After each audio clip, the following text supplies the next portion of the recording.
Mas vamos lá, hoje a gente vai fazer diferente. Hoje a gente vai orar antes de nós começarmos.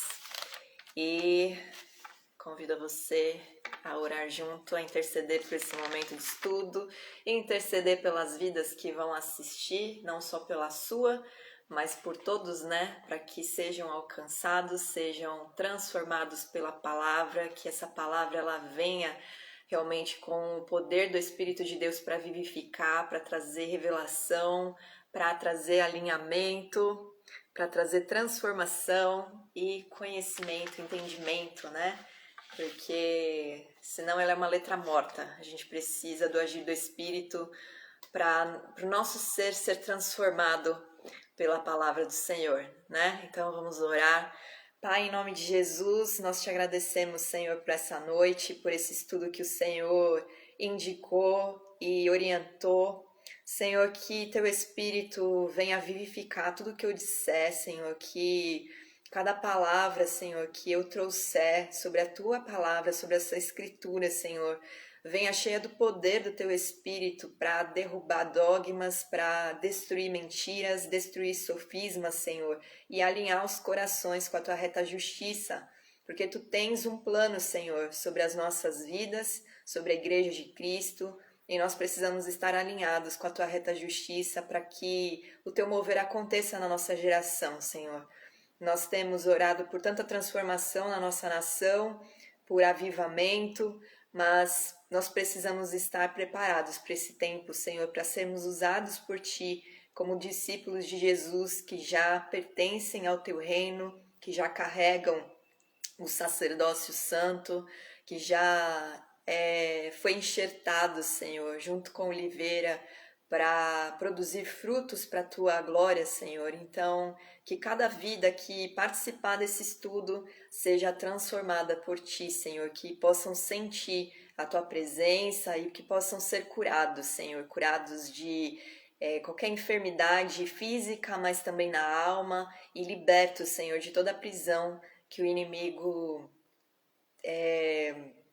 os submeteu, Senhor, antes de serem libertos pelo sangue de Jesus e crendo e confessando Jesus como Senhor e Salvador, tiveram as suas vidas libertas, Pai, que em nome de Jesus, cada um que participar, Senhor, que receba a transformação, a porção e a medida que o Senhor preparou, que eles são capazes de suportar, capazes de receber e que recebam a revelação que o Senhor quer trazer, Senhor, em nome de Jesus. Amém. Amém. Bem-vindos, vocês que estão entrando aí. Convidem os seus amigos para participar, fiquem à vontade para chamar quem vocês quiserem. E vamos começar, né? A gente ficou 1h30 na semana passada falando de 2 versículos. Caso você ainda não tenha assistido, assista depois, né? Porque foi bastante profundo, revelador, nos alinhou. E agora a gente vai, né? Eu vou procurar hoje ler dos versículos 3 a 14. Na verdade é 14, né? 13 não. Porque o tema é muito. O tema de todos os versículos meio que diz respeito à mesma coisa, ao mesmo assunto, né? E aí eu vou trazendo passagens, como eu fiz da outra vez, vou trazendo profundidade, né, no entendimento, mas hoje a gente vai falar muito a respeito dos anjos, a respeito de quem são os anjos de fato, a respeito de como nós devemos nos comportar, né? Sei lá se eu posso falar assim, mas como nós devemos enxergar os anjos e entender o papel deles e entender aqui o que nessa carta de Hebreus está se referindo a respeito de Jesus, né? Essa comparação que é feita entre Jesus e os ministros de Deus, os anjos. Então, lá no versículo 3 é uma continuação do nosso estudo da semana passada. E um complemento, né? Na semana passada eu trouxe algumas passagens sobre Ezequiel, eu trouxe sobre o significado de Milta, que na verdade é a palavra que está lá em João 1:1, que diz que no princípio era o verbo, e o verbo estava com Deus, e o verbo era Deus, e a gente entendeu melhor o que significa esse verbo. E aqui no versículo 3 fala: Ele que é o resplendor da glória e a expressão exata do seu ser. O escritor dessa carta, que nós não sabemos quem é, ele está descrevendo, né, quem era Jesus aqui na Terra. E o resplendor de glória, depois você pode ler no livro de Ezequiel, uma profecia lá, que na verdade é uma visão, né, de Ezequiel, que está no capítulo 1, no versículo 22 em diante.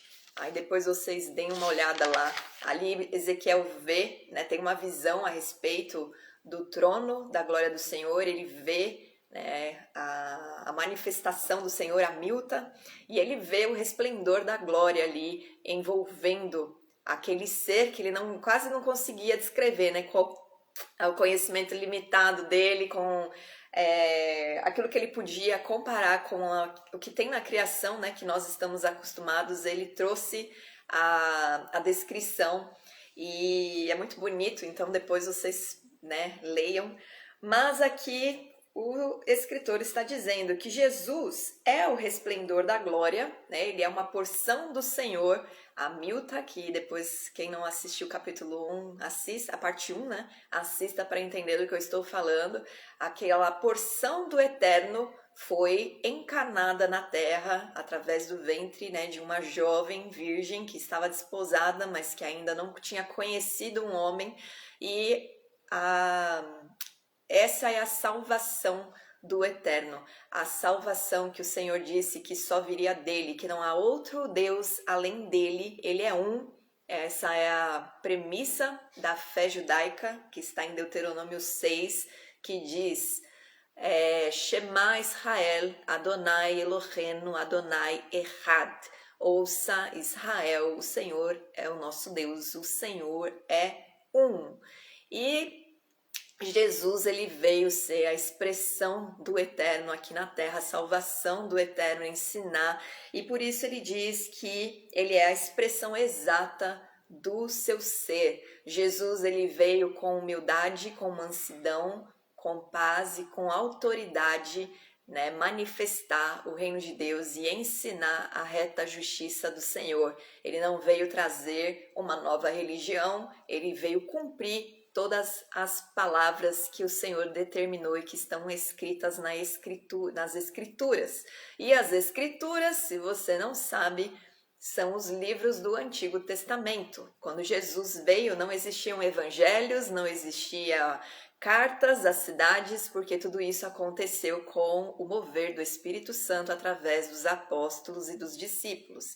Então, quando Jesus fala que ele veio cumprir as Escrituras, ele está se referindo à Torá, que compõe os seus 5 primeiros livros, né, da sua Bíblia, os Salmos e os Escritos, que são os livros dos profetas e os demais livros que compõem o Tanar, que é a Bíblia hebraica, que seria o nosso Antigo Testamento, certo? Então ali, quando você começa a estudar o Antigo Testamento, que é uma antiga aliança, né, uma aliança antiga que o Senhor tinha com o povo de Israel, e dele transformou essa numa nova aliança, que é o que nós estamos estudando no livro de Hebreus. O Senhor ali já estava apontando para a sua salvação, para o seu Filho unigênito, que ressuscitou e está à destra do Pai, com o seu corpo glorificado, e que essa é a promessa para nós, né? Que nós teremos a ressurreição dos nossos corpos e também teremos esses nossos corpos glorificados, transformados para habitar no mundo vindouro, na eternidade, com o nosso Deus Altíssimo, certo? E aí, sustentando todas as coisas pela palavra do seu poder, depois de ter feito a purificação dos pecados, assentou-se à direita da majestade nas alturas, tendo se tornado tão superior aos anjos, quanto herdou mais excelente nome do que eles. Vamos entender um pouquinho a respeito dessa parte aqui que diz sobre sustentar, né, sobre Jesus sustentar as coisas pela palavra do seu poder. Deixa eu pegar aqui minhas anotações, que elas estão bagunçadas, para variar. Deus, né, a gente já falou disso na aula passada, e geralmente eu falo isso porque isso a gente precisa entender porque nós agimos com a palavra de Deus declarada, né? Deus ele transferiu essa autoridade aos homens. Como isso, né? E por que isso? Porque Deus ele criou aqui a nossa habitação, né, o mundo, com a palavra. A palavra de Deus declarada, ela traz à existência aquilo que não é. Ele traz com a sua palavra, a gente viu, né, na parte 1, que ele declarava haja e as coisas aconteciam. E o tempo todo você vê, e disse o Senhor, e falou o Senhor.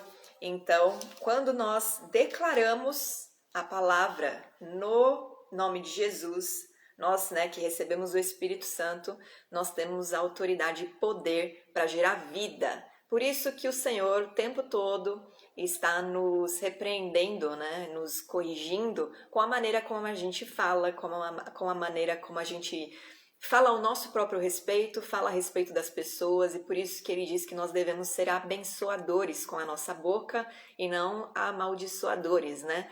De uma mesma fonte não se jorra águas amargas e águas doces, porque o Senhor nos encheu do seu Espírito, o seu Espírito é a água viva, que é doce, que vivifica, que regenera, que transforma, que cura, que gera vida por onde passa. Então, crendo nisso, você deve se mover com isso. Por isso que nós não devemos falar palavras torpes, por isso que nós não devemos ser maledicentes, por isso que nós não devemos ser pessoas pessimistas com a nossa boca. Isso não tem a ver com positividade, mas isso tem a ver com o poder que opera através de nós. E com o poder de falar, Deus traz a existência, como eu falei, né? Ele fez a terra, criou todas as coisas a partir do nada, e nós então recebemos esse poder que estava em Jesus. Jesus tinha nele o poder de criar, de trazer a existência. Quando ele fala uma palavra, o Espírito de Deus soprava vida e vivificava. O poder está na palavra em si. Por isso que o apóstolo Paulo diz que a fé vem pelo ouvir e o ouvir a palavra de Deus. Como crerão se não há quem pregue? E aí eu pergunto para você, discípulo de Jesus que está aqui assistindo, como que as pessoas ao redor da sua vida vão crer no Senhor, vão conhecer o amor de Jesus, vão ter a salvação, vão alcançar essa liberdade que você recebeu no teu espírito e para a tua alma, se você não abrir a tua boca para falar, ficar só orando lá no cantinho do teu quarto. No secreto, você se santifica e você cria, constrói o teu relacionamento com Deus. No meio dos outros é que você declara a palavra para haver cura, para haver transformação e para haver salvação e arrependimento. Esse é um papel que foi dado a nós como discípulos de Jesus e tem pouca gente fazendo isso, né? Jesus, a gente viu aqui no finzinho, né? Que antes ele era pouco menor do que os anjos. E depois a gente vai ver isso melhor no decorrer do texto, né? De 5 a 14. Voltei? Alguém me fala aí se eu voltei, que minha internet caiu, né? Voltei aqui? Alguém, por favor, me diga se eu voltei? Manda aí um Jesus. Voltei. Senhor, não permita que essa internet caia mais, em nome de Jesus, para todo mundo receber aquilo que o Senhor preparou. Que o inimigo seja repreendido, aquele que está impedindo aqui. Nunca aconteceu isso de conexão ficar travando tanto, mas amém. Vamos lá, glória a Deus. Onde eu estava? Estava falando de Jesus, né? Jesus, ele só recebeu glória, poder, honra depois que ele foi glorificado pelo Pai e que ele teve, né, venceu a morte, principalmente nessa hora que ele vence a morte e ressuscita, é que ele recebe a autoridade, né, e o nome que é sobre todo nome, e recebe o poder do Senhor, né? O Senhor transfere a ele glória, honra e o coloca acima dos anjos. Antes disso, ele era feito como homens, e homens são menores do que os anjos, e a gente vai ver um pouquinho melhor isso daqui a pouco. Mas, depois disso, né, ele recebeu o nome que é excelente, e no seu nome há poder. há poder, glória e majestade. O nome dele está acima de todos. E aí isso nós vemos em Isaías 9:6, que o seu nome será maravilhoso conselheiro, não tem uma vírgula, né? Não é maravilhoso e conselheiro, ele é um maravilhoso conselheiro, Deus forte, Pai da eternidade, príncipe da paz. Porque o próprio nome do ungido de Deus, ele gera vida. E isso nós vemos em João 20:31, que diz: mas estes foram escritos para que vocês creiam que Jesus é o Cristo, o Filho de Deus, e crendo tenham vida em seu nome. O nome de Jesus também tem poder. Filipenses 2, do versículo 9 a 11. Vocês podem ler lá, mas eu só separei um trechinho que diz: para que ao nome de Jesus se dobre todo o joelho nos céus, na terra, e toda língua confesse que Jesus Cristo é o Senhor, o Adoni, para a glória de Deus Pai. A diferença, né, nesse Senhor, tem gente que acha que esse Senhor se refere ao Senhor que a gente lê no Antigo Testamento, mas Adonai, ele é usado somente para o Eterno, o Altíssimo, o Deus Todo-Poderoso, da onde vem todas as coisas, inclusive Jesus.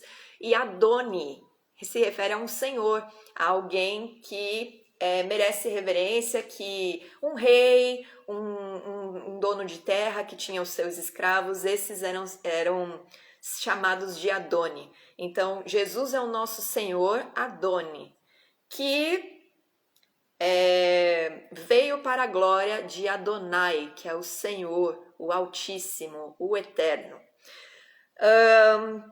Também a cura no nome de Jesus. Atos 3:16, nós temos um exemplo. Pela fé no nome de Jesus, o nome curou este homem que vocês veem e conhecem. A fé que veio por meio dele lhe deu esta saúde perfeita, como todos podem ver. No nome de Jesus há poder para curar, para libertar e para expulsar demônios. E vocês precisam crer nisso, porque vocês carregam essa autoridade no nome de Jesus, porque vocês representam Jesus e o reino de Deus aqui na terra. Nós somos embaixadores do reino de Deus, e logo mais a gente vai ver uma referência ligada ao estudo sobre o que são os anjos, e aí vocês vão ver que vocês representam o reino de Deus, vocês servem a um rei aqui na terra, e vocês devem viver com essa mentalidade, que vocês estão vivendo para que um rei seja conhecido, que vocês não vivem para esse mundo, então as coisas desse mundo, elas nada importam mais,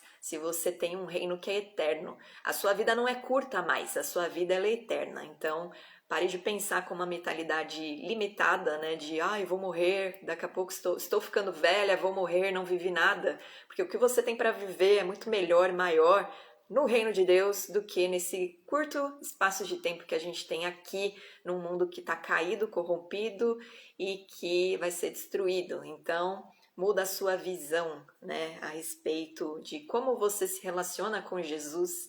Ele não é só teu salvador, ele é teu rei. E você é embaixador e embaixadora do reino dele, então caminhe como um embaixador que representa bem, né? Nós temos vários embaixadores em países aí, representando o seu presidente e representando a sua nação, e eles vivem debaixo de uma constituição e agem, né? Fazem os negócios, fazem as intervenções pacificadoras debaixo dos valores do seu país. E nós temos um reino eterno, que tem a sua própria constituição, a sua própria justiça, que o eterno, o Deus vivo, ele estabeleceu, e nós temos que viver debaixo desse padrão e não debaixo do padrão bagunçado aqui do mundo, certo? E ele traz, né, o nome de Jesus, por último, ele também traz prosperidade. Traz prosperidade por quê?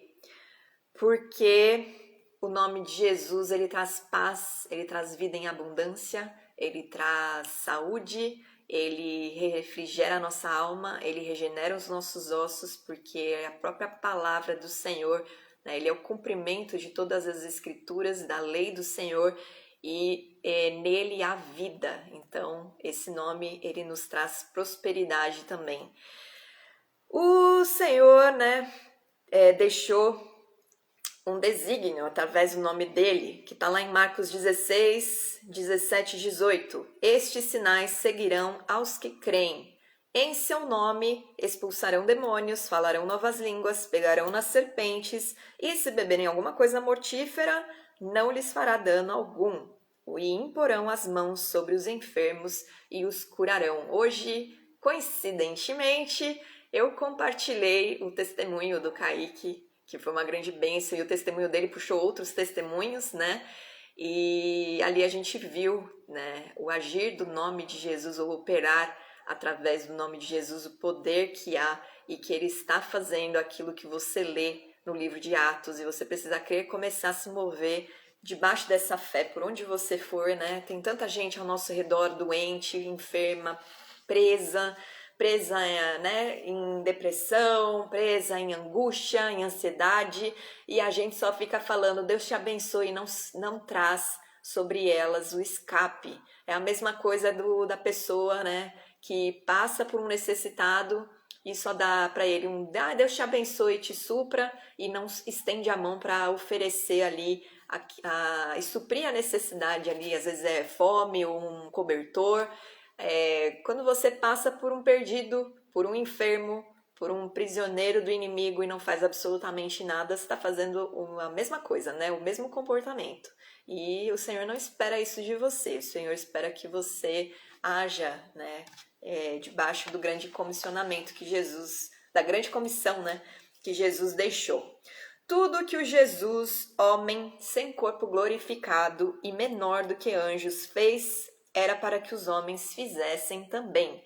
Jesus não veio pregar amor, ele veio trazer o reino de Deus e ensinar, né, pregar arrependimento, pregar salvação através da vida dele, e ele ensinava a reta justiça. E o tempo todo Jesus falava para aqueles que ele curava: vai e não peques mais. Então, nós devemos nos mover com essa autoridade que estava em Jesus, porque ela foi nos dada através do Espírito Santo. Jesus só começou o seu ministério depois de ser batizado.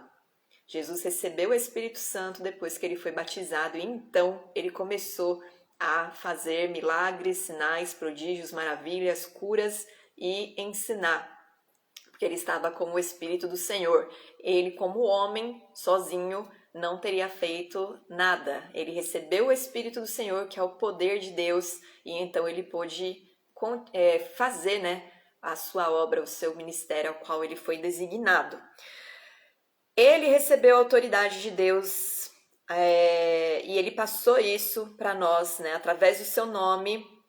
E nós vemos que Deus deu autoridade para Jesus quando a multidão reconhece a autoridade dele. Lá em Mateus 9, a gente vai ler aqui um trechinho, nos versículos 1 a 8, para ilustrar que Jesus ele recebeu autoridade até para perdoar pecados. E perdoar pecados só seria possível Deus, né? Então Deus transfere para Jesus a autoridade no nome dele para perdoar pecados. Jesus, que era o resplendor da glória e a expressão exata do ser de Deus, ele estava aqui como um mensageiro, representando o eterno, trazendo a salvação que o eterno prometeu. Ele recebeu autoridade para perdoar pecados. Calma aí, cadê? Tava procurando, falando e procurando, não dá muito certo, né? E aí, lá no capítulo 9 de Mateus, diz assim: entrando Jesus num barco, passou para o outro lado e foi para a sua própria cidade. E eis que lhe trouxeram um paralítico deitado num leito. Vendo-lhes a fé, Jesus disse ao paralítico: tem bom ânimo, filho, estão perdoados os teus pecados. Mas alguns escribas diziam consigo: este blasfema. Jesus, porém, conhecendo-lhes os pensamentos, porque o Espírito do Senhor deu a ele, né, a revelação do que estava passando na mente deles, porque só o Espírito do Senhor pode discernir os nossos pensamentos, né, perscrutar o nosso íntimo. E ele pergunta, então, questiona lá os escribas: por que cogitais o mal no vosso coração? Pois qual é mais fácil? Dizer: estão perdoados os teus pecados? Ou dizer: levanta-te e anda? Ora, agora presta atenção nesse versículo. Para que saibais que o Filho do Homem tem sobre a terra autoridade para perdoar pecados, disse então ao paralítico: levanta-te, toma o teu leito e vai para a tua casa. E levantando-se, partiu para a sua casa. Vendo isto, as multidões, possuídas de temor, glorificaram a Deus, que dera tal autoridade aos homens. Sempre que nós falamos algo em nome de Jesus, quem vai ser glorificado é o Pai, porque o Pai é glorificado no Filho, né? Não foi isso que nós lemos já em João? Então, quando nós oramos por alguém em nome de Jesus, quem vai ser glorificado é o Deus vivo, Deus eterno. João 14, versículos 12 e 13 diz o seguinte: em verdade vos digo, aquele que crê em mim, esse também fará as obras que eu faço, e as farás maiores do que estas. Essa é a promessa que está sobre a sua vida. Se você fica maravilhado com as coisas que Jesus fazia, ou maravilhada com as coisas até que os apóstolos faziam, saiba que está sobre a sua vida esse poder e essa autoridade, se você já foi selado com o Espírito Santo. Se você creu em Jesus e foi batizada no seu nome e você recebeu o batismo do fogo, Deus ele te entregou autoridade no nome de Jesus para fazer coisas maiores do que Jesus fez ou iguais, né, ao que ele fez. Aquele que crê em mim, esse também fará as obras que eu faço e as fará maiores do que estas, porque eu vou para o Pai, e tudo quanto pedirdes em meu nome, eu o farei para que o Pai seja glorificado no Filho. Aí tem umas certas pessoas que tiram, né, esse trechinho só e falam: oba, então tudo que eu pedir no nome de Jesus eu vou ter. Calma, né? Aqueles que servem ao Rei dos Reis, eles andam debaixo de uma constituição, né? De uma lei, de uma justiça. Eles se alinham com o padrão do reino de Deus. Então, a gente pede aquilo que está segundo a palavra de Deus. E o que nós pedimos em nome de Jesus para glorificar o nome do Pai no Filho, Ele atende. Se me pedirdes alguma coisa em meu nome, eu a farei. Esse discurso, ele só foi dirigido para discípulos, ele não foi dirigido para a multidão. Quando Jesus disse essas palavras, ele estava se comunicando apenas com os discípulos, com aqueles que criam que ele era o Filho de Deus, que ele era o Cristo, o Messias. Então, está sobre você, não é para multidões essa palavra é para discípulos, aqueles que andam debaixo dos ensinamentos do seu mestre. Nada criado pode exercer influência. Então, nós fomos criados por Deus. Nós não podemos exercer influência em nada. As crenças por aí que o inimigo ele traz, né? E aí é o poder oculto das trevas que estão por trás delas, ensinam a autocura, ensinam a transferência de energia com as mãos, né? E a gente já viu que é importante, né? Quem participa dos meus estudos sabe, né? Nos estudos sobre... Acho que eu voltei, né? As nossas mãos não podem ser impostas sobre a cabeça de qualquer pessoa. Nós temos que ter zelo, porque as nossas mãos são canais de entrada para o nosso espírito. E aquilo que nós temos com imposição de mãos, nós derramamos sobre a vida das pessoas, e o que nós tocamos ou nos purifica, não nos purifica, pode nos trazer impurezas, né?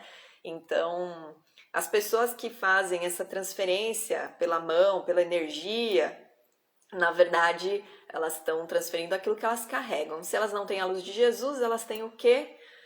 Vocês já sabem, né? Então, nós devemos tomar cuidado, né? E entender que nós não fazemos as coisas, a gente não cura ninguém, a gente não liberta pessoas de demônios, a gente não faz nada. Quem faz é o nome de Jesus que opera, né, através de nós, quando nós declaramos. Deus deu autoridade aos homens, então, através do seu Espírito e do nome de Jesus. E isso tem que ficar muito claro. Se você crê nisso, você se move debaixo dessa palavra e você vê o mover de Deus por aí, certo? E aí eu vou ler dos versículos 5 a 14, porque eu acho que é mais fácil a gente ler tudo, e aí eu trago a explicação que eu tenho aqui para vocês, tá? Pois a qual dos anjos... eu esqueci de uma coisinha, gente. Antes da gente continuar. Jesus está sentado à direita da majestade.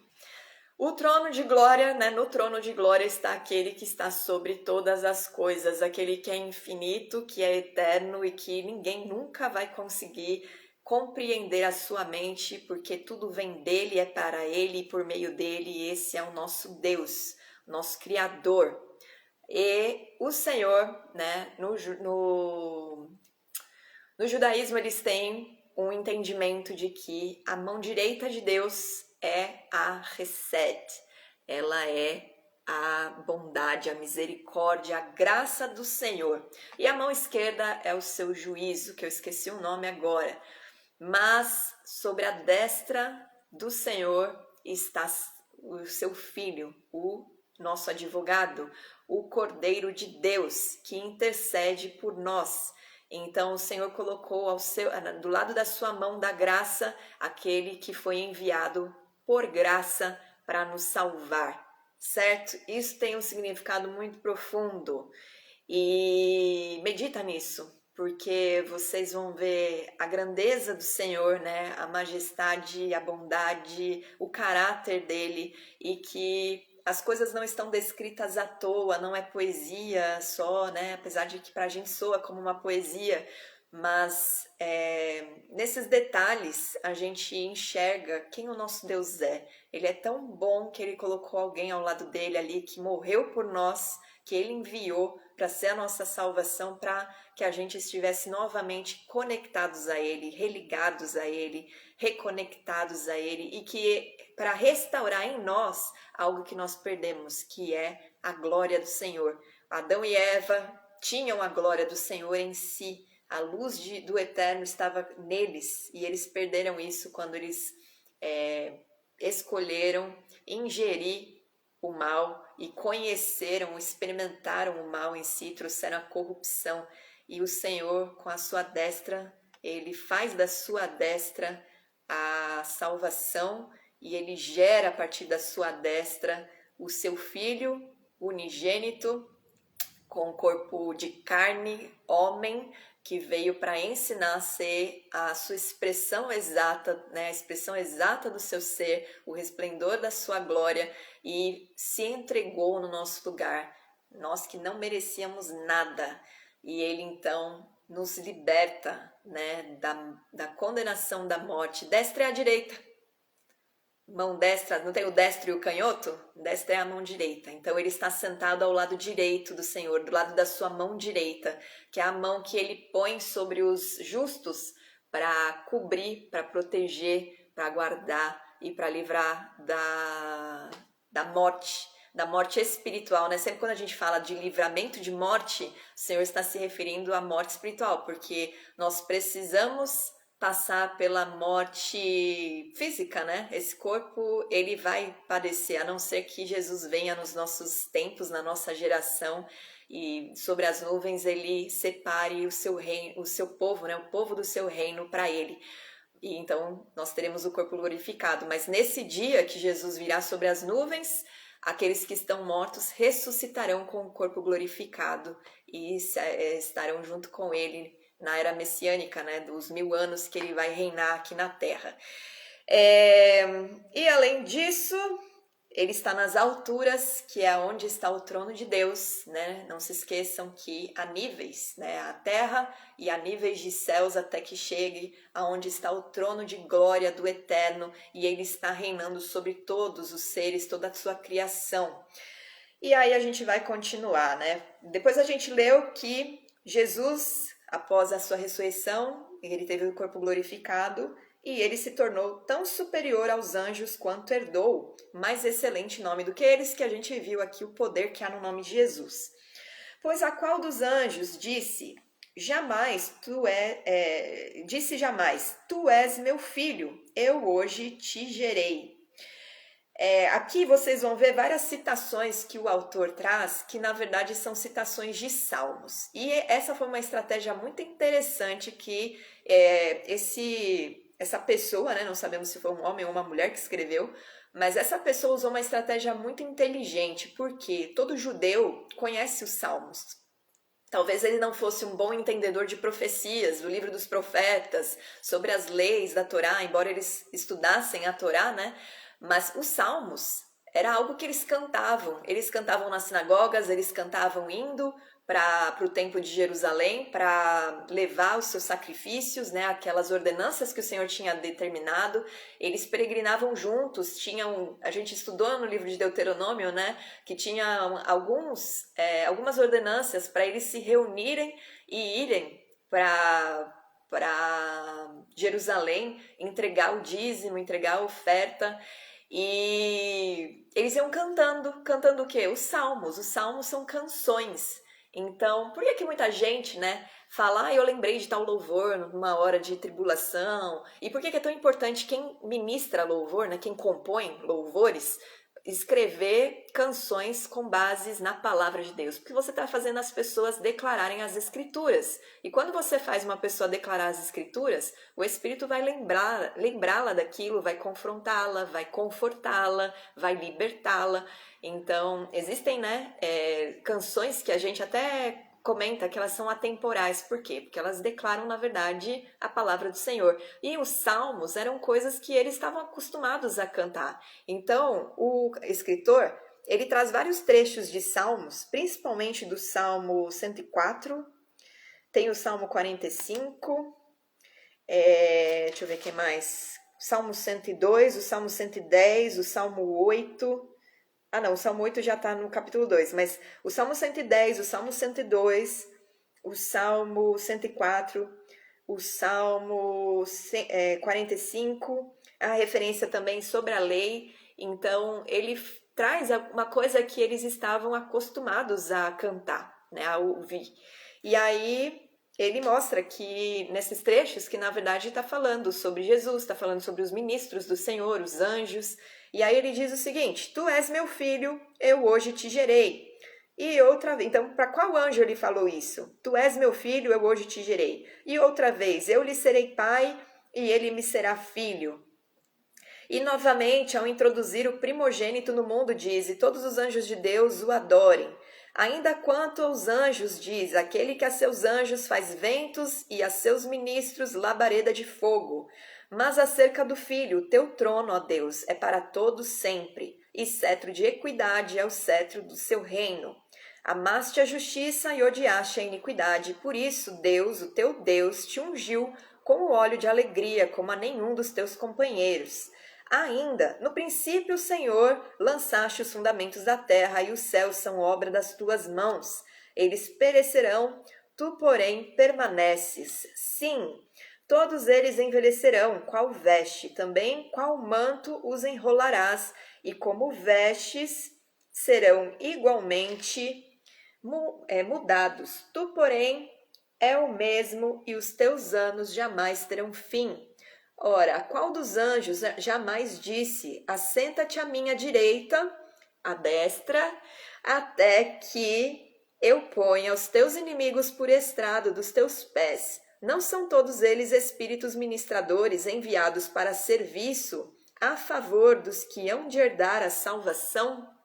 Então aqui o escritor estava falando, né, que os anjos, eles não são mais poderosos do que Jesus e que os anjos estão para ministrar. Aí o 14 é importante vocês entenderem, que eles estão, são espíritos ministradores, né? Não são deuses, semideuses, são espíritos ministradores criados pelo Eterno e que são enviados para servir, para serviço a favor dos que hão de herdar a salvação, que são os homens.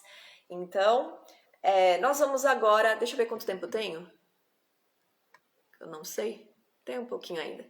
Eu vou introduzir isso, eu não sei se eu vou conseguir falar tudo hoje. Se eu não conseguir, a gente continua, né? Falando dessa parte 2 junto com o capítulo 2.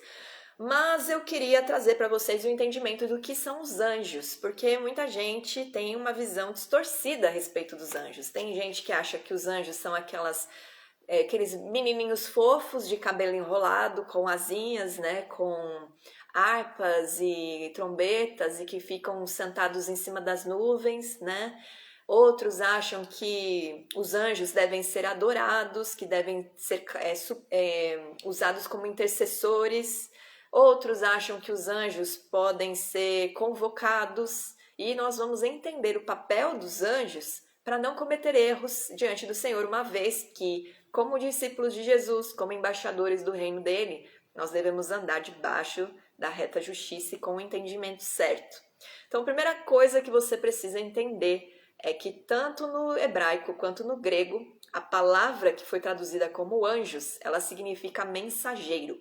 Malar no hebraico e angelos no... Eu não sei se é angelos ou ângelos que fala no grego, mas essas duas palavras elas têm o significado de mensageiro.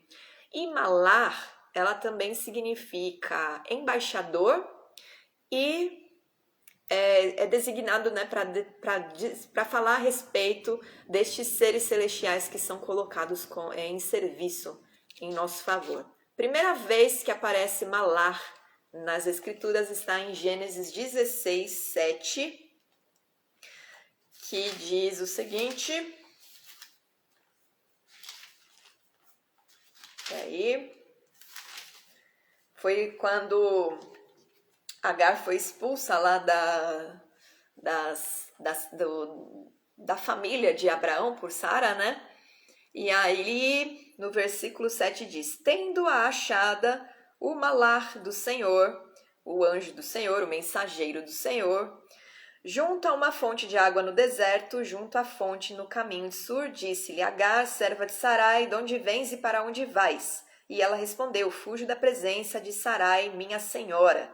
Então lhe disse o mensageiro do Senhor: volta para a tua senhora e humilha-te sob suas mãos. Disse-lhe mais um mensageiro do Senhor: multiplicarei sobremodo a tua descendência, de maneira que por numerosa não será contada. Ele estava trazendo uma palavra de Deus ali, né, para Agar. Esses anjos, eles são então mensageiros celestiais que existem antes da fundação do mundo, como a gente pode ver em Jó, no livro de Jó, capítulo 38. Vou pegar aqui.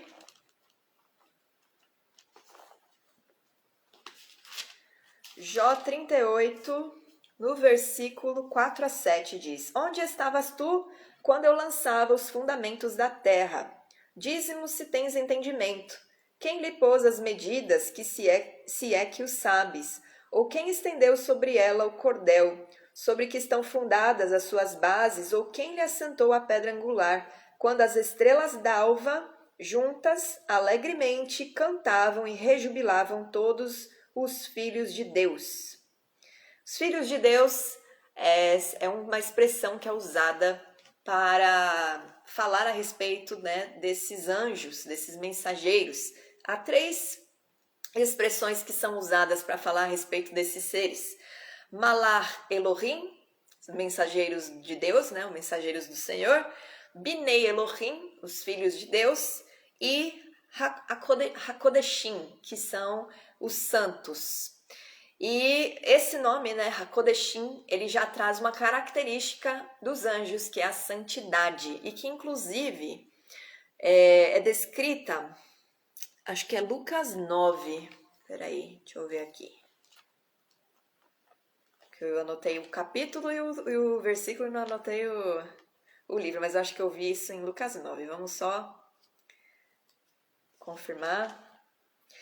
Lucas 9, versículo 26.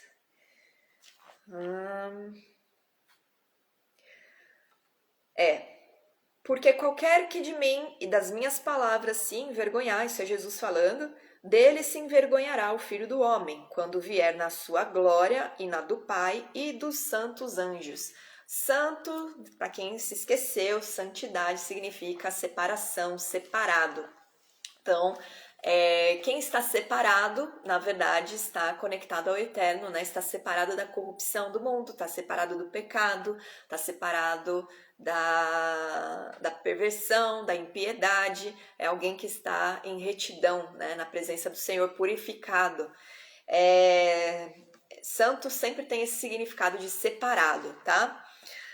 E o que mais que eu queria falar para vocês dos anjos? Eles, além de serem criados, né, existirem antes da fundação do mundo, como a gente viu aqui, eles superam os homens em sabedoria. Vamos ver lá 2 Samuel 14, 20. Eles são mais sábios do que os homens.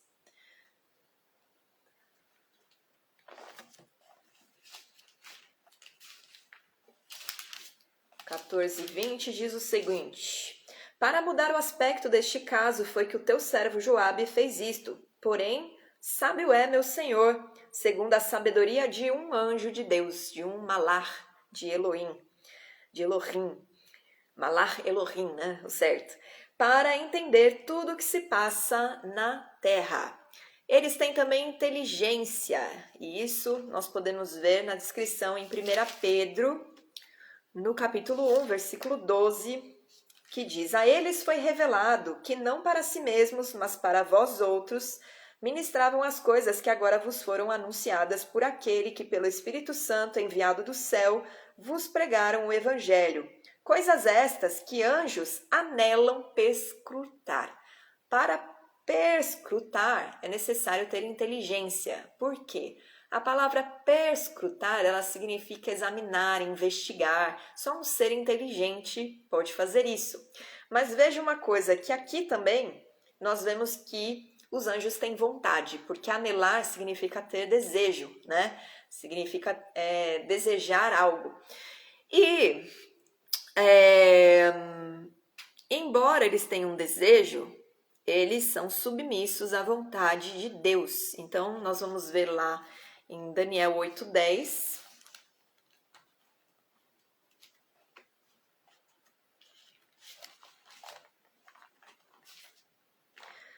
Daniel 8:10 diz: Cresceu até atingir o exército dos céus, e alguns do exército e das estrelas lançou por terra e os pisou. Aqui se refere a 1/3 de anjos, né, que se corromperam. Então aqui a gente vê eles desobedecendo a essa submissão, né, e recebendo juízo, que depois a gente vê também em Apocalipse 12:4.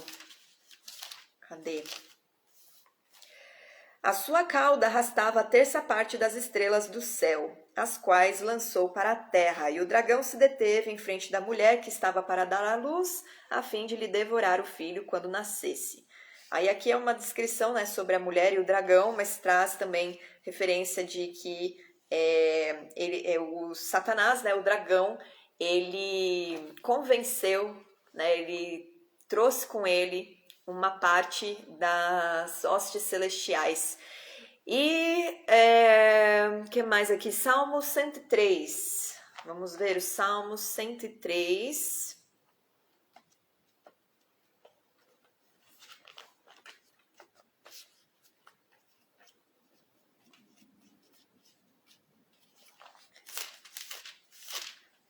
No capítulo 103, versículo 20. Diz o seguinte: Bendizei ao Senhor todos os seus anjos, valorosos em poder, que executais as suas ordens e lhe obedeceis a palavra. Então aqui nós temos 3 características, né? Obediência à palavra, aquilo que Deus determina, cumprimento das ordens, né? A submissão, e poder. São valorosos em poder. Deus deu poder para os anjos. Que era outra coisa que eu ia falar, que inclusive tem em Isaías 37:36, falando sobre o poder. A gente vê um exemplo, né, do poder deles sobre os homens. Lá, quando fala sobre a destruição dos assírios, diz: Então saiu um anjo do Senhor, malachim é o plural, e feriu no arraial dos assírios a 185.000. E quando se levantaram os restantes pela manhã, eis que todos estes eram cadáveres. Então, o malar Elohim, ele foi enviado para destruir um exército de 185.000 homens assírios. Por fim, né, só para embasar lá falando sobre a vontade, né? Eles obedecerem ao Senhor. Gênesis 6, a gente tem a história dos anjos caídos, que vocês já devem conhecer, que eles vieram, né, se corromperam com as mulheres, eles deixaram o seu estado natural, como está lá no livro de Judas, na carta de Judas, e se corromperam com os homens. E deles surgiram os Néfilins, e a gente viu, né, os descendentes lá, os gigantes, quando a gente estava estudando Deuteronômio. Então, vamos lá para capítulo 6, só para embasar aqui. Capítulo 6, vamos ler o 1, o 2 e o 3. Como se foram multiplicando os homens da terra, e lhes nasceram filhas, vendo os filhos de Deus, que as filhas, Binei Elohim, né, já falei para vocês, que as filhas dos homens eram formosas, tomaram para si mulheres, as que entre todas mais lhe agradaram. Então, a gente vê aqui o porquê, né, Deus, ele transformou, ele fez, né, Jesus menor do que os anjos, porque os homens são menores do que os anjos. Só que nós temos um grande privilégio, né, de ter a nossa vida, nosso coração, nosso ser como templo do Senhor, como templo para que o Senhor faça de nós a habitação, que está lá em Isaías 57, que Jesus também fala que o Espírito Santo faria de nós habitação. Então nós temos algo que os anjos estão ali, alguns estão, né, bem próximos, a hierarquia dos anjos, ela, e não é nem só dos anjos, na verdade são dos seres celestiais, né? Ela é colocada de acordo com a proximidade com o trono de Deus. Então, quanto mais próximo do trono de Deus, mais autoridade esse ser tem. Aí vocês devem conhecer os querubins, os serafins, os arcanjos, já devem ter ouvido falar desses nomes. Mas a gente não vai entrar nesse lado, né? Porque senão a gente vai desvirtuar o nosso estudo. É mais para vocês terem conhecimento e entenderem, né? Por que aqui o escritor está comparando a posição que Jesus alcançou depois dele cumprir todo o ministério dele. Ele era como homem, né? Sem glória, essa glória e poder que os anjos carregam, ele não tinha, ele era feito homem, carne, ele precisava do Espírito Santo para agir com o poder de Deus. Só que depois que ele venceu, que ele cumpriu o ministério que ele tinha, ele foi colocado ao lado do Pai. Coisa que nenhum anjo possui. Alguns anjos estão ali abaixo do trono. Quando a gente leu em Ezequiel, a gente viu que aqueles seres viventes, eles estão abaixo do trono e louvando. E também tem os serafins que estão ao redor do Senhor com as asas cobrindo o rosto, as asas cobrindo os pés e cantando Santo, Santo, Santo. Mas eles não estão assentados ao lado do Pai, eles estão ministrando louvores ali próximo ao Eterno, ao Deus Altíssimo. E Jesus, ele recebeu glória, honra, poder, ele é o Cordeiro de Deus que a criação, a humanidade engrandece, né, por causa do feito dele, mas ele está sentado à direita do Pai, ele está ali junto do Pai, e ele recebeu o nome que está sobre todo nome que é excelente. Aí tem duas coisas, antes do exílio babilônico, os anjos, os malachim, eles aparecem como agentes diretos da vontade de Deus. Então, quais são as ações que nós vemos dos anjos? Eles socorrendo, como foi Gênesis 16, o mensageiro de Deus ali, trazendo, né, uma palavra de conforto e um socorro para Agar. E algumas Bíblias aparece sempre o anjo do Senhor com título em maiúsculo. No hebraico não existe letra maiúscula e aquele O que foi colocado, na verdade, foi uma tradução que está errada, porque o certo seria um. Então, quando vocês lerem, né, o anjo do Senhor, leia um malachim do Senhor, um mensageiro do Senhor. Não, algumas pessoas tentam trazer Jesus a essas passagens, mas Jesus era um mensageiro como os anjos eram na terra. Mas Jesus, ele estava no Senhor como Milta, que a gente viu que era uma porção de Deus com ele, né? Depois que ele só começa a existir como pessoa, como um ser aqui na terra, quando ele é gerado no ventre da Maria, tá? Depois temos mensageiros de Deus anunciando o nascimento, que era o anúncio de Isaac, né, que já Abraão recebe, ainda Abrão, ele recebe esse anúncio em Gênesis 18. Também nós temos o anúncio, né, a mensagem a respeito da destruição de Sodoma e Gomorra, que está em Gênesis 19. Temos o livramento, eles livram, né, no livro de Daniel a gente tem um livramento de Daniel da cova dos leões e dos 3 amigos dele da fornalha. O mensageiro do Senhor está ali com eles, trazendo livramento. Repreensão, o anjo do Senhor, o mensageiro do Senhor aparece repreendendo Balaão quando ele sobe na jumentinha. A gente já viu também esse trecho em Deuteronômio, estudando Deuteronômio. Ele traz em sonhos mensagens para os justos, que foi o que aconteceu em Gênesis 31. Jacó teve um sonho e recebeu uma mensagem ali. E orientação, ele direcionava o povo de Israel, e isso está lá em Êxodo 23:20, eu vou ler só esse, porque ele acompanhava o povo de Israel no deserto, dirigia eles, né? Então, os mensageiros de Deus, eles têm o papel de nos auxiliar nas nossas obras, de nos acompanhar nesse sentido, né? De estar junto, cumprindo com o ministério do Senhor, de estabelecer o seu reino sobre as vidas, de trazer salvação. Lá em Apocalipse 19, antes de eu ler essa parte de Êxodo, que acabou de me trazer a memória aqui, nós temos o próprio anjo, quando João vai se prostrar diante dele, falando para ele o seguinte, eu sempre falo esse trecho, né? Vocês já devem ter decorado, quem acompanha os estudos. Capítulo 19 de Apocalipse, versículo 10. Prostrei-me ante aos seus pés para adorá-lo. Ele, porém, me disse, vê, não faças isso. Sou conservo teu e dos teus irmãos que mantêm o testemunho de Jesus. Adora a Deus, pois o testemunho de Jesus é o espírito da profecia. Então, ele é conservo. Os ministros de Deus, os filhos de Deus, a estrela d'alva, os exércitos dos céus, eles estão operando em nosso favor. Depois do exílio da Babilônia, aí eles aparecem com nomes, né? Então, durante o exílio da Babilônia, no livro de Daniel, a gente tem os mensageiros de Deus com nomes, o Miguel e tudo mais, Gabriel, né? Esses nomes que vocês já devem conhecer. E depois disso, eles aparecem também como intérpretes, eles vêm trazer revelação. Então, o que vocês precisam entender? Malachim, esses anjos, eles formam o exército de Deus, estão divididos em hierarquias ligadas à sua proximidade ao trono do Altíssimo.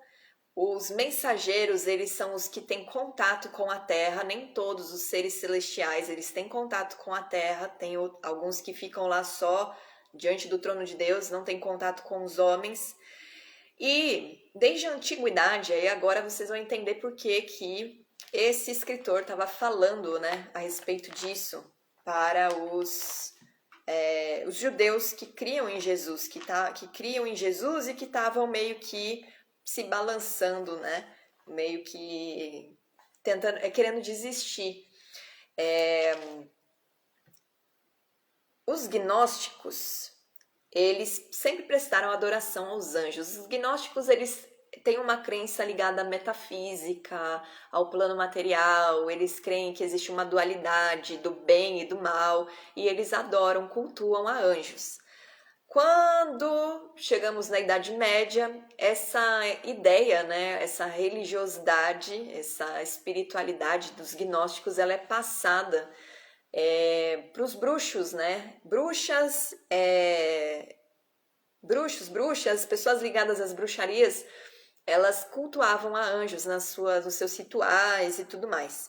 E atualmente existem estudos cabalísticos ligados ao esoterismo, ao misticismo, que também cultua anjos, fala para pedir para os anjos protegerem e tal. Isso é totalmente fora das escrituras, fora do que Deus estabeleceu. E isso é ensinado principalmente por bruxos modernos, bruxos mais sofisticados. E também a gente precisa entender que isso vai aumentar conforme os anos forem passando, a apostasia vier.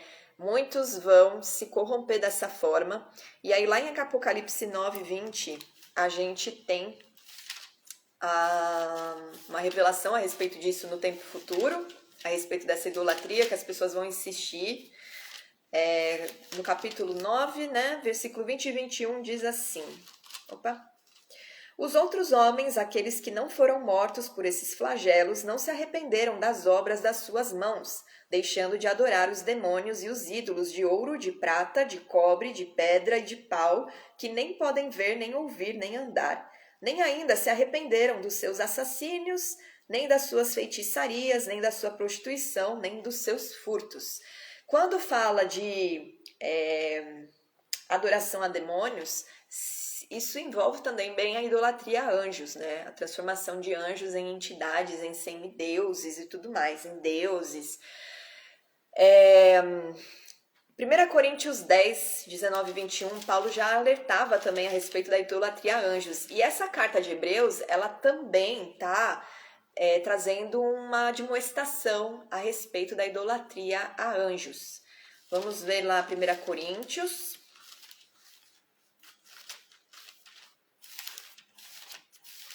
Ai, cadê 1 Coríntios? Ah, bem antes de Hebreus, né? Eu tô viajando aqui, peraí. 1 Coríntios, versículo 19 e 21 do capítulo 10.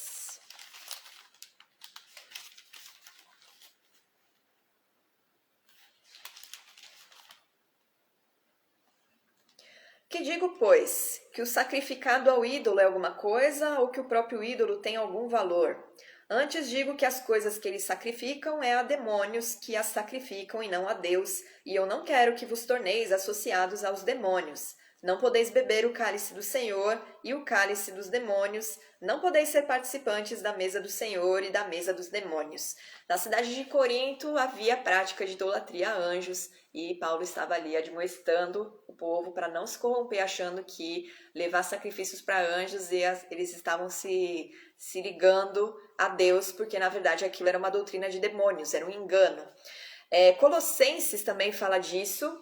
Quando nós lemos aqui o versículo, deixa eu achar a referência aqui que eu anotei, o versículo 13 do capítulo 1, a gente viu assim: ora, qual dos anjos jamais disse, assenta-te à minha direita até que eu ponha os teus inimigos por estrados dos teus pés? O Senhor recebeu a autoridade que os anjos não têm. Os anjos não têm poder sobre nada, né? Eles somente acatam ordens, como a gente viu. Em Colossenses 3:10, Colossenses 2:18, a gente vê Paulo repreendendo ali o povo por causa da idolatria de anjos. Isso já estava acontecendo e alguns estavam se corrompendo com isso. Deixa eu pegar aqui Colossenses para ler para vocês. Colossenses 2:18. Ninguém se faça árbitro contra vós outros, pretextando humildade e culto dos anjos, baseando-se em visões, enfatuados, sem motivo algum na sua mente carnal. E não retendo a cabeça, da qual todo o corpo, suprido e bem vinculado, aqui a cabeça é Jesus, né?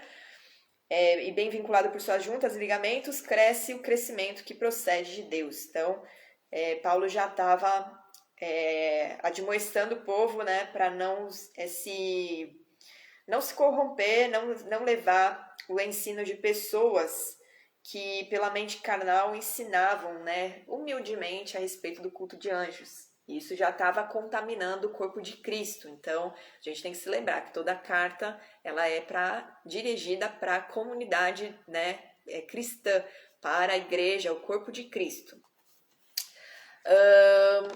Para finalizar, eu vou deixar para terminar esse estudo na semana que vem, porque eu acho que eu já passei da hora aqui.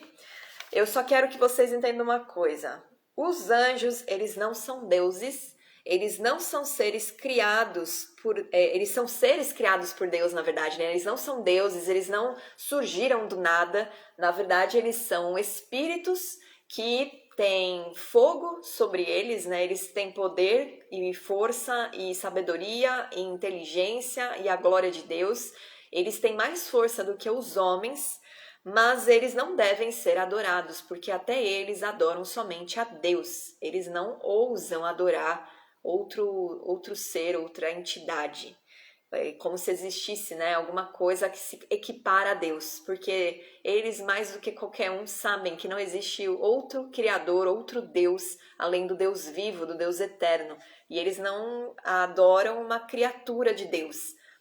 Alguns se rebelaram contra o domínio de Deus e trazem engano sobre a terra, sobre a vida dos homens, que são os ensinos de demônios, né? Que os anjos não são demônios, né? Esses anjos que caíram não são os demônios estão abaixo deles, mas o ensinamento, né, é para corromper a humanidade e a humanidade negar o Criador, negar o seu Filho, porque assim ela permanece na condenação da morte, a qual está submetida.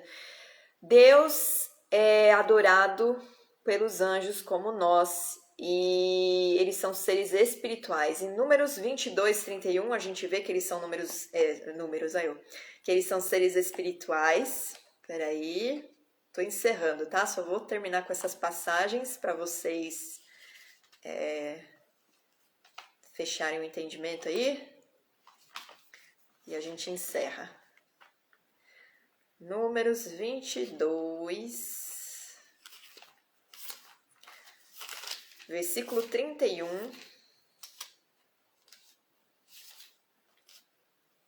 Então o Senhor abriu os olhos a Balaão, ele viu o mensageiro do Senhor, Malar, que estava no caminho com a sua espada desembainhada na mão, pelo que inclinou a cabeça e prostrou-se com o rosto em terra. Para que os olhos de Balaão tivessem que ser abertos pelo Senhor, significa que aquilo que estava à frente dele era espiritual, né? Os olhos humanos não podem enxergar. Neemias 9:6, a gente vê que os anjos adoram ao Senhor como nós o adoramos. Vamos lá para Neemias, um dos profetas. Peraí, acho que tá antes aqui. Neemias 9, versículo 6. Só tu és Senhor, tu fizeste o céu dos céus e todo o seu exército, a terra e tudo quanto nela há, os mares e tudo quanto há neles, e tu os preservas a todos com vida. E o exército dos céus te adora. O exército dos céus são todos os seres celestiais, inclusive os malachim. Salmo 148, nós também temos lá versículos 2 e 5 falando a respeito do louvor, da adoração que estes seres trazem ao Eterno como nós. Peraí. Louvai-o todos os seus anjos, louvai-o todas as suas legiões celestes. No versículo 5, louvem o nome do Senhor, pois mandou ele e foram criados. Então aqui a gente vê que estes anjos são criaturas do Senhor. Não existe nada fora de Deus. Isso a gente precisa entender. Tudo vem do Senhor. Ele é infinito e ele está em tudo. E por último, Colossenses 1, versículo 16. E aí a gente encerra e volta a estudar na segunda que vem, já com esse entendimento a respeito, né, de quem são esses anjos, para entender também as explicações que o escritor de Hebreus ele traz. Colossenses 1,16 diz o seguinte: pois nele foram criadas todas as coisas, nos céus e sobre a terra, as visíveis e as invisíveis, as coisas espirituais, os malachim, os seres celestiais, os seres viventes, sejam tronos, sejam soberanias, quer principados, quer potestades. Aí aqui a gente fecha, né, tudo, porque principado e potestade nós temos nos céus ligados ao Senhor e também temos ligado às trevas, né, que estão regendo aqui na Terra. Eu já expliquei mais ou menos isso, mas para quem não se lembra, os principados, eles são 4 príncipes que estão governando norte, sul, leste e oeste do mundo, e as suas potestades, né, estão debaixo do seu governo, operando nas nações. Então, quando nós intercedemos, pedindo para que o Senhor derrube principados e potestades da nossa nação, na verdade a gente está fazendo uma intercessão que entra, né, numa batalha espiritual, e o Senhor envia os seus principados e potestades celestiais, os seus malahim, né, os seus exércitos, o exército dos céus, para lutar em nosso favor. E aí no livro de Daniel a gente tem, né, um exemplo disso, porque Daniel ficou durante, se não me engano, 30 dias intercedendo em jejum e oração, em arrependimento pelo povo dele, né, clamando para que o Senhor trouxesse entendimento se o tempo da profecia que Jeremias tinha trazido de 70 anos de cativeiro tinha se encerrado, porque ele tinha feito as contas e viu que sim. E aí o anjo, no primeiro dia de oração, ele desce com a mensagem. Só que o príncipe da Pérsia impede ele. Isso é no plano espiritual.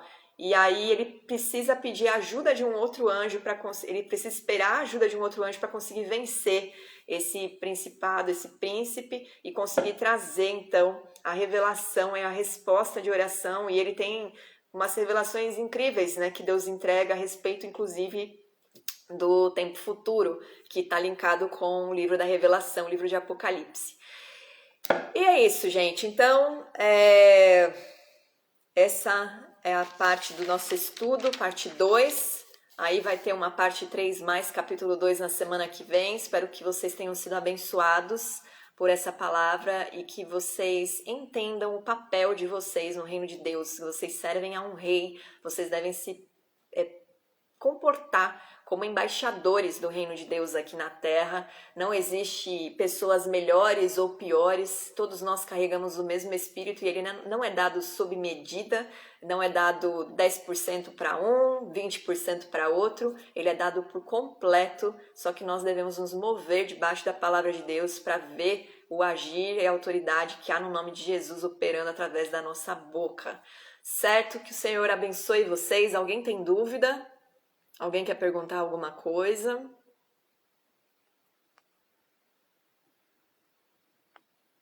Ou podemos encerrar?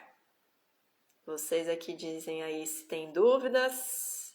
Querem perguntar alguma coisa? Querem que eu repita algo?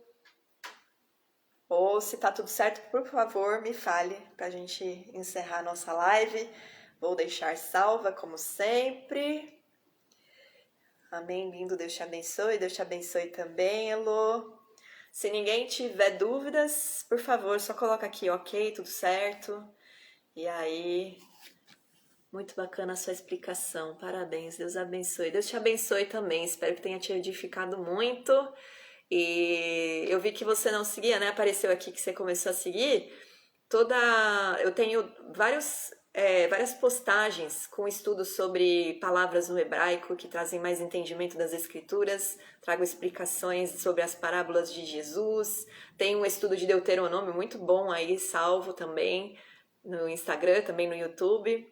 Aí dá uma xeretada aí, que você seja muito abençoado ou abençoada. Não sei porque o seu perfil, eu não sei, Benvenuti.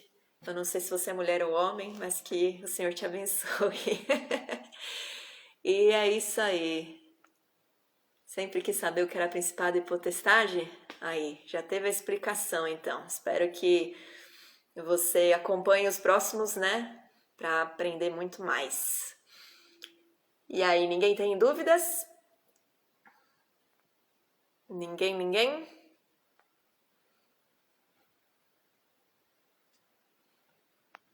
Graças a Deus a internet parou de oscilar, conseguimos encerrar. Eu estou aqui com calor.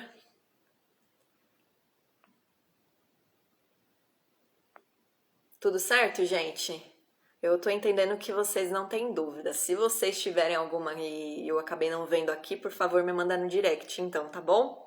Que o Senhor abençoe vocês, uma boa semana, que essa palavra cresça no coração de vocês, que vocês façam aquilo que vocês foram chamados para fazer discípulos para Jesus, para andar em retidão, e que o Senhor abençoe a sua semana até segunda que vem. Boa noite.